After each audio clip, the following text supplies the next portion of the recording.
At High Street, what we're trying to do is to basically to solve problems, to identify what are the needs, and then to come up with projects that are interesting, that are useful, that we find interesting, and that's where the dogs came in. This was one of our projects that, as you said, went viral.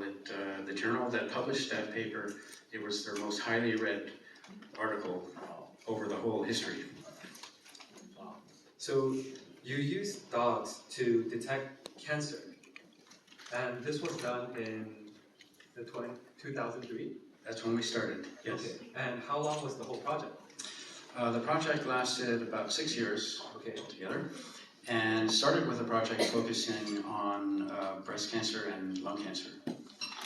And back to problem-based learning, the problem that we were working on was how does one detect the disease early? Or another way to put it is early detection is very poor, particularly in lung cancer. And so we wanted to basically pay homage to the traditional method in TCM of using the clinician using their sense of smell as a diagnostic indicator, which trained clinicians now who have a lot of clinical experience will tell you that when a person is very ill, you can detect that through smell at a later stage. Since the dog's sense of smell is roughly 100,000 times more accurate than that of humans, or more sensitive, the ability to identify particular odors, then we thought, in addition to just wanting to have dogs with us at work, which we have for years now, and it's really brought a lot to the clinic, we wanted to find out, could dogs working with a trainer, be taught to how to diagnose cancer early, to address this problem of poor early diagnosis. And the project was inspired by a very moving news article about a woman in England who at the age of 17 developed a melanoma on her calf. Now 17 is super early by 3-4 decades in terms of the average time at which it occurs. And so to have an incident case at the age of 17, which was made possible by her dog starting to bark at her ankle.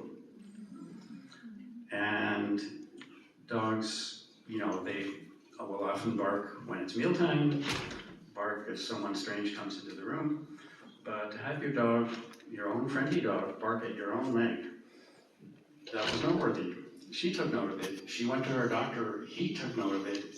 They sent her to their dermatologist, and it turns out it was an actually biopsy-confirmed melanoma. So we realized then that if a dog can offer that behavior, we can then train it how to replicate that. And I wanted to ask you, why cancer? Well, because the cancer is one of the problems that we at the clinic have been recognizing as coming up more and more often. Many of us, not many in this room, there's a lot of younger people here, but there are many aging baby boomers. And with the baby boomers being the largest population group, that means then cancers are on the rise. So it was a need, a problem in need of a solution. Okay, so you talked about using dogs to detect cancer. So how do they detect the cancer exactly? The method is very straightforward. And as you know, dogs love to eat. And you use a reward-based training to guide a dog through the steps of what the behavior is that you want them to do. In this case was finding something. So whether you're finding guns, whether you're finding food at the customs as you come into the airport, the method is the same. You're first showing the dog what you wanted to find. Then you are asking the dog, okay, now you do it on your own. And then the trainer just stands in the corner of the room and waits while the dog does the job. The dog, at the end of that, sniffing all the samples in a nice little tray on the floor. If the dog realizes that if it finds the sample, he gets the treat. So the motivation, the buy-in is very high. So what are the samples exactly that are being used? There are samples of exhale breath. Okay. Alright, so it's the exhale breath of the cancer patients Correct. and also patients without cancer, just have Correct. a, Yeah, those are the controls. I see, And you teach the dog to sniff each one, but ignore the controls. okay, alright. So is this work of the dog, so this whole outcome, is it currently being used in the States right now? Well, one unique thing about dogs detecting cancer that we discovered really early on was that people either like the idea or they don't like it, but they'll never forget it. And so what we wanted to do, our goal was not to go from acupuncturists to being engineers. What we wanted to do was to try to inspire some interest in the concept of the validity of exhale breath as a diagnostic source, as a source of valuable diagnostic information.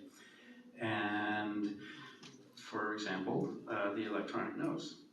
So now, 23 years later, after the publication of our report, we have teams all over the world, 15 different countries, working on electronic nose configurations.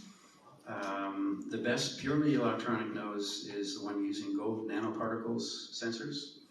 And then the newest one is a project in which the trainers, they were connected with an AI-informed camera motion detector sensor system. And they were looking for behavioral cues in the dog. Was there some, as the dog was moving across the room, through the samples, were there any kind of little micro movements of the dog's body that suggested hesitation or clarity or rejection of the control? And that boosted the training effectiveness from 65% to 93%. 93% was